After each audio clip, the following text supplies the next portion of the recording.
Hemmeňize salam futbol muştoklary. Futbol täzelikleri bilen tanışdyrýan kanalymyza hoş geldiňiz. Bugünkü täzeliklerimizin arasynda ligalaryň çempionlary we transferler barada bolar. Zenit Liverpool'un yıldız oyuncusu bolan Dejan Lovren'i öz düzümine goşdy. Olar Dejan Lovren üçin 12 milyon euro төлediler.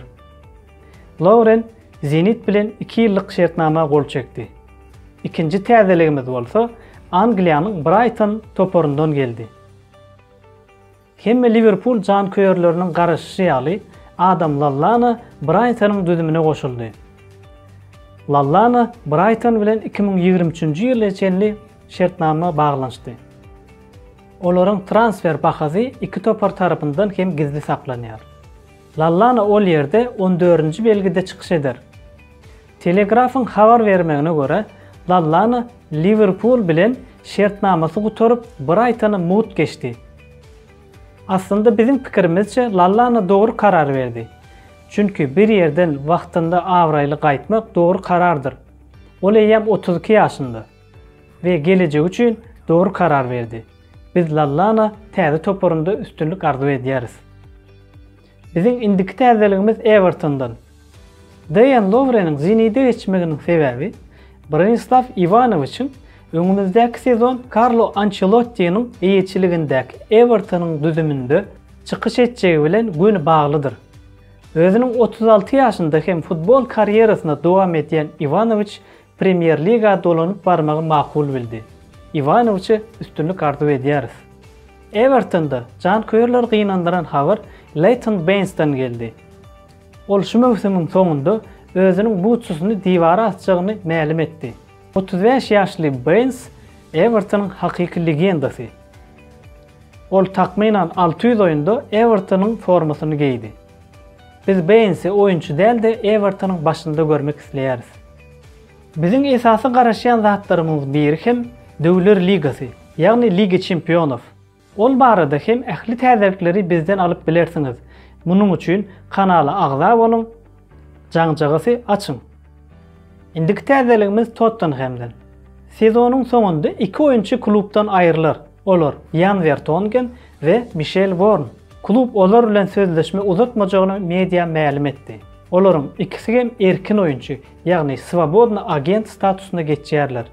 Olary täze toparlarda görmek isleýäris. Kievski Dinamo'da işler yine batkalığa doğru gidiyor. Olar Mircho Lucescu'nu topardan kovdular.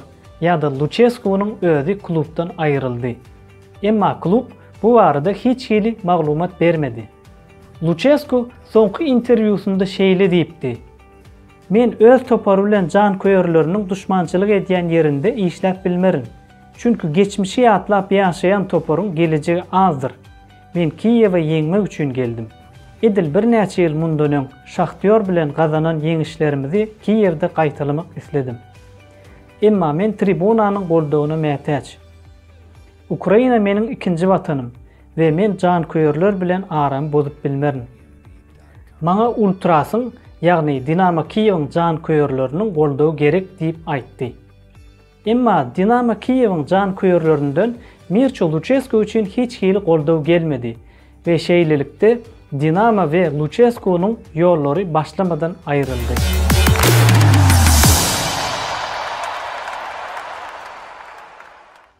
Gelin onu ligalaryň çempionlaryny hem belläp geçelim. Angliýada 2019-2020 sezonu 5 ýylyň iň üýtgeçik sezonu bolup geçdi. Munda enede Liverpool'un 30 ýyllyk hasradynyň soňu boldy. Liverpool 30 ýyl soň Premier Liganyň çempionu boldy. Ve olar muny çempionatyň gutarmagyna 7 tur galanda başardylar. Berekella Liverpool, berekella Jürgen Klopp. Germaniýa barada aýtsak, Bundesliga pandemiýa döwründe karantina pauzasyndan ilkinji bolup ýaşyl meýdança çykdylar. Ve Liga Ýewropanyň duşuşyk oýunlary Germaniýada geçiriler. Şonuň üçin Germaniýada futbol entek gutarmaz. Germaniýanyň çempionu bolsa 82 bal bilen Bavariýa boldy. İspaniýa üçin soňky 10-15 ýylyň içinde seretsek, kimiň çempion boljagyny aýtmak gaty bir kyn bolmasa gerek. Olar Real Madrid, Barcelona we käwagt hem Atletico Madrid bolup bu çempionluğu paylaşýarlar. Emma top 3'ün içine seyretsek, esasy şu 3 topardır. Emma 4-nji ýer bolsa üýtgäp bilýär. Olar Valencia, Sevilla, Villarreal ýaly toparlar bolup biler. Umuman 2019-2020 sezonunyň çempionu Ispaniýada 87 bal bilen Karolevski klub Real Madrid boldy. Biz Real'y we onuň muşdoklaryny utlaýarys. Italiýada Serie A'nyň 2019 we 2020 sezonunyň uzyn bolmagy hemde çempionuň soňky oýunlara çenli belli bolman çempionluk ýarşynyň gyzgyllygy gitmegi hemme jan köýerleriniň ýadyndan çykmajak sezonu boldy. Ve ahir soňy Cristiano Ronaldo'lu Juventus Italiýanyň çempionu boldy. Berekella Juventus. Fransiyada çempion PSG eglan edildi.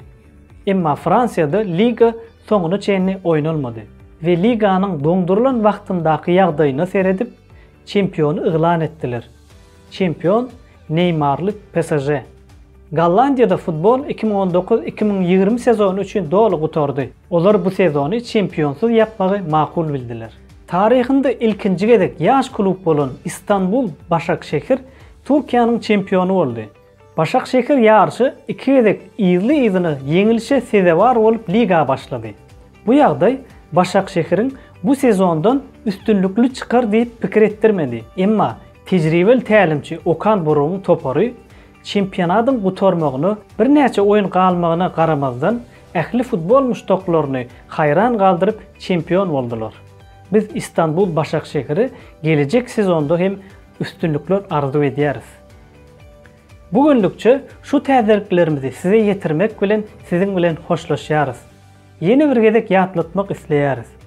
Kanala agza bolun, dostlarymyz bilen paýlaşyň ve futbol dünýäsinden habarly bolmak üçin jaňjygaza basın. Yeni de görüşýänçek hoş sag bolun.